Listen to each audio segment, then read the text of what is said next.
we are going to continue with our Silat waltz drill. We had been touching on adding the putter kepalas in here. Again, putter kepala, meaning lavai or throw, you're turning the head with the arm. So if my arm is lifting up, my hand is pushing the head through that pocket that I just created. And same thing on the other side, okay? So I'm turning the head with the arm. These drills, again, especially in this waltz pattern, are just here to get your brain visualizing and get your body moving in a way that we would generally move with some resistance. Now, I'm going to try and do this with sort of like a fitness training, grappling dummy, whatever you want to call it, ground and pound dummy. I had been practicing this with an actual grappling dummy, with the arms and everything, and its legs just were too limp. I couldn't get it to stand up to actually help me with this. So I'm going to be using this because I don't have a training partner at the moment. So I'm going to just briefly review the waltz steps 1 through 16, or stages 1 through 16, with a dummy in front of the camera. So that way it might help you.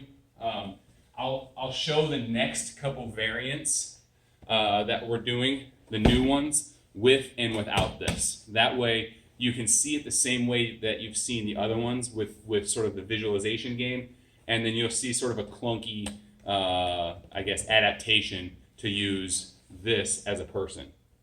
So again, this is not going to be perfect because it's a grappling dummy. It's not what this is meant for, but I'm trying to make do with what we got during these times. So first stage is I slip and I keep my shoulder into the center. Next stage is you add the parry to it. Third stage is you add the outside vertical.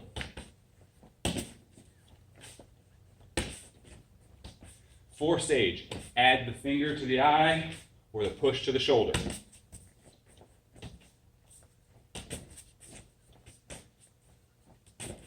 Fifth stage, you're going to add the follow-ups, right? So I hit the poke to the eye and I just go right into it, right? Hit the push and go right into it. Whatever I wanted to use as my follow-up, okay? Next stage, we added that up elbow here. I wish I had like a way of giving him an arm, because that's my elbow shot right there. So this goes here. Bang. Boom. Bang. All right. Now, next set we're going to do is when we incorporated our first foot sweep. So I'm going to move this out just a little bit so we can make sure we get that. At this point here, you're going to move to the outside, hit your knee, step down on the far side of this leg, and pull that leg through, and there was your stomp back.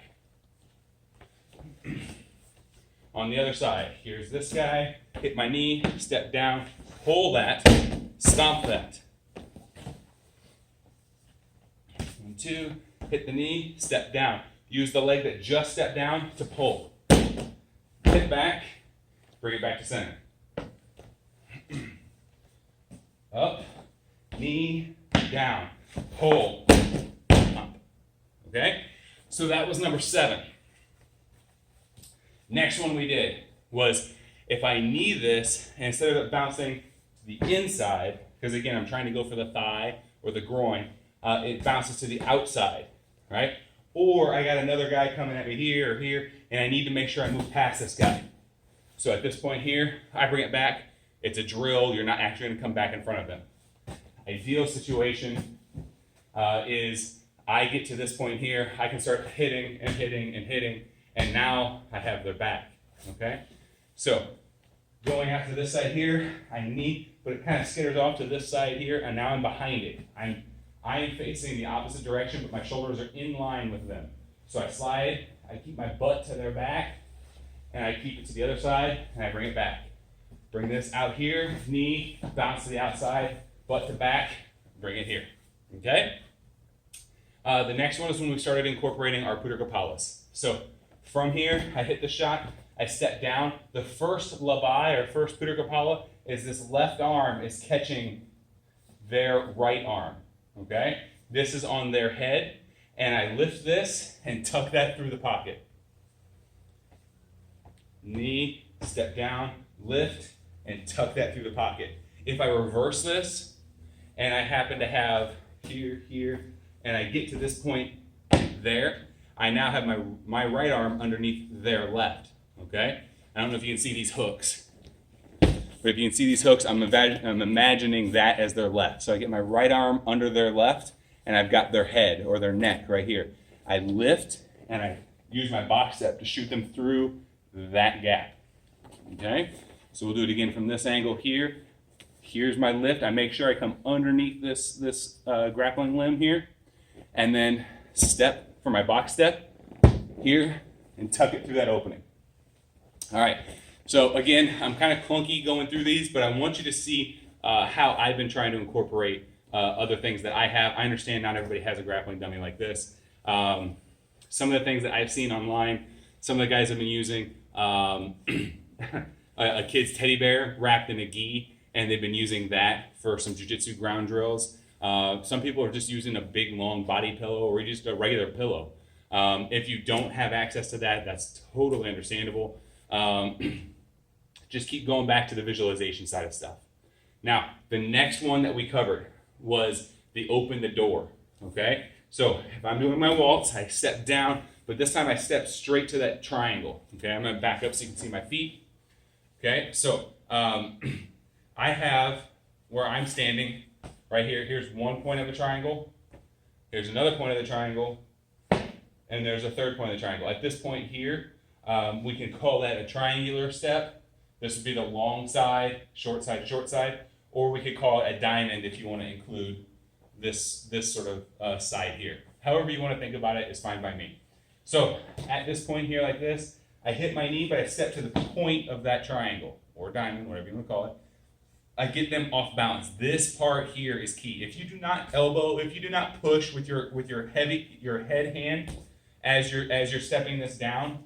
So here's my knee, I step down. If I don't start hitting these shots, it's going to be very hard to get them off balance and to get this throw to work without really just muscling it. Okay, and the key to this is to not muscle it. They should have their head tucked through and be on the ground, or at least be disoriented and standing up facing the other way without them realizing it.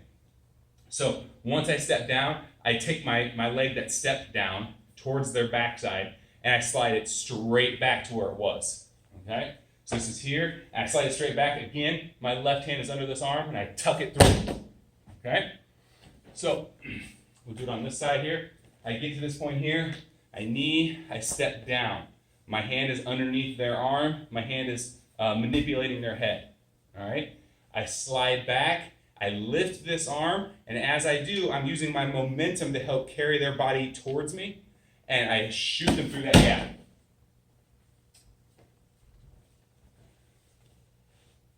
Okay, next one we had covered was the walk the base. So at this point here, I knee, I step down, I get them a little bit off balance. Again, I'm using my elbows, I'm using my pushes, all that kind of stuff. From this here, I still have this underhooked, okay, underneath their arm. I knee again, I step down.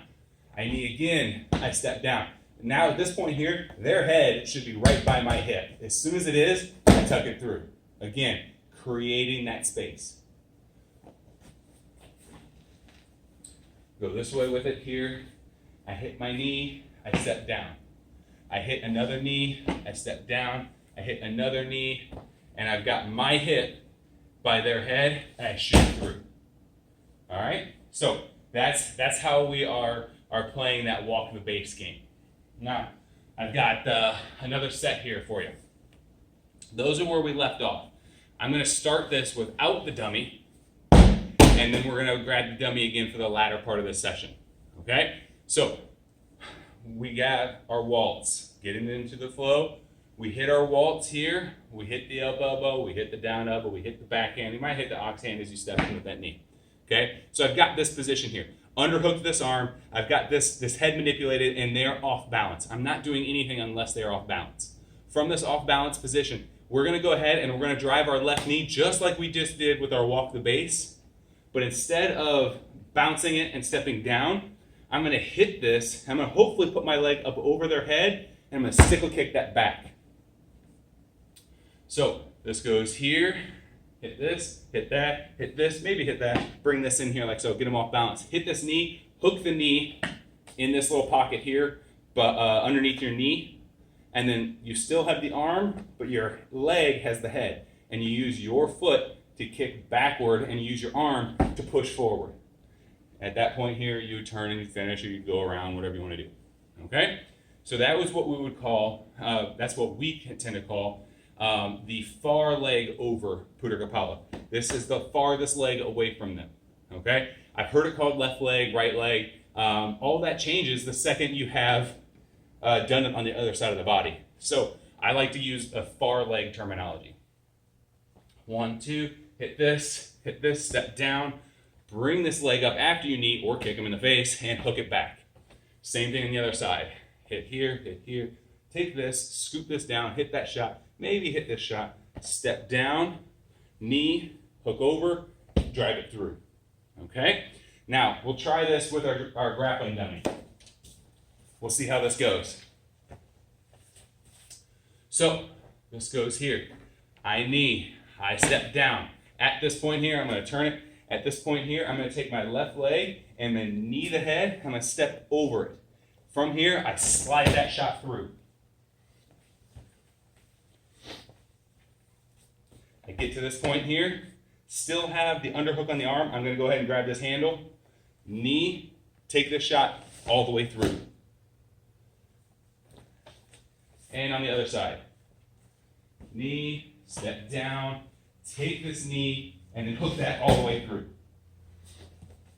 A little awkward with this handle in the way, but figured I'd give it a shot for you. Okay, so that is our our far leg over, okay? Now I'm gonna do near leg over, and that's gonna be the number 13 in our waltz. Again, I'll do it without this first. We have this shot here, knee, step down into the putter kepala throw position, okay? From here, you can add a knee if you want. Usually I just take this leg up, tuck their head underneath it, and I step down over the top, okay? I'm also taller than most people, so it's not as big of a deal for me to do that. From that position here, that stepping down is this. You're shucking their head straight down into this other leg, and you're trying to bring this here so you can drop into an arm bar, or you can kind of wrench it along the way down, okay? This one's a little harder to visualize. Here, hit your up elbow, wipe this away, take that shot, take this shot, knee, step down. Okay, I've got them off balance. I might knee again, and then I take this knee, step over their head, and shuck it down. Okay? So, those of you who have done this before, you understand what I'm trying to get across. Those of you who haven't, this is going to look really odd. Okay, and I understand that. But I'm just trying to get you moving, and I happen to think Silat's beautiful. Some people say it's I've heard they don't like the destructive side of things, but I think it's beautiful. Like you can take all the combat stuff out of it, and just seeing somebody move, doing this kind of stuff, I think is really, really pretty. So I think that's how you can think about it if you don't know what you're doing with somebody's body. So same thing, position, I get here, okay? Now, I might take this little short shot to help lower them a little bit more, and then my right leg is gonna hook over the top, and I drop them. So if you notice, they're right between my knee and my other foot. So as they drop, the first thing that people will tend to do is they'll try and just wrench this, and they'll try and throw into this as hard as they can, and then drop that. As they make contact here, you drop that knee into their head. Another thing you'll see people do is from this position here, they'll drop straight into a one leg over arm bar, all right? So I'm going to keep my weight on this knee. I squat down, I have that arm, and I wrench it back as I fall back, right? Like so.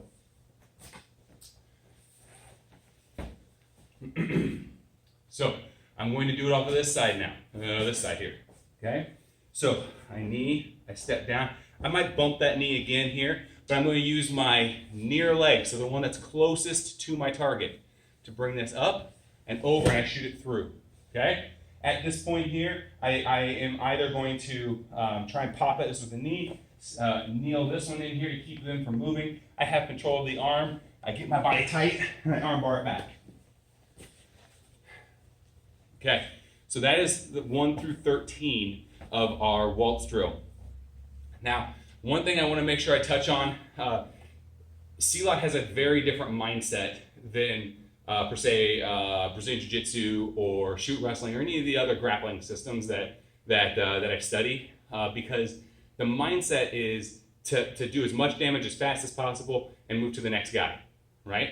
So they're not very interested in sitting there rolling around and trying to practice different counters to different locks and work in a sort of a continuous chain. The idea is if I get them, let's just say I take this way here and I throw them down and I'm in this position, right? The idea is typically they do this motion here, and if they hit, that's the draw, because it's just a stick, and hopefully that guy's been dispatched or whatever you want to call it. But I don't like teaching that kind of stuff because I don't want to sit here and teach killers. But from this position here, what I usually do was I'll just have them drop 3 hammer fists, and then either a kick or 3 hammer fists and a stomp, right?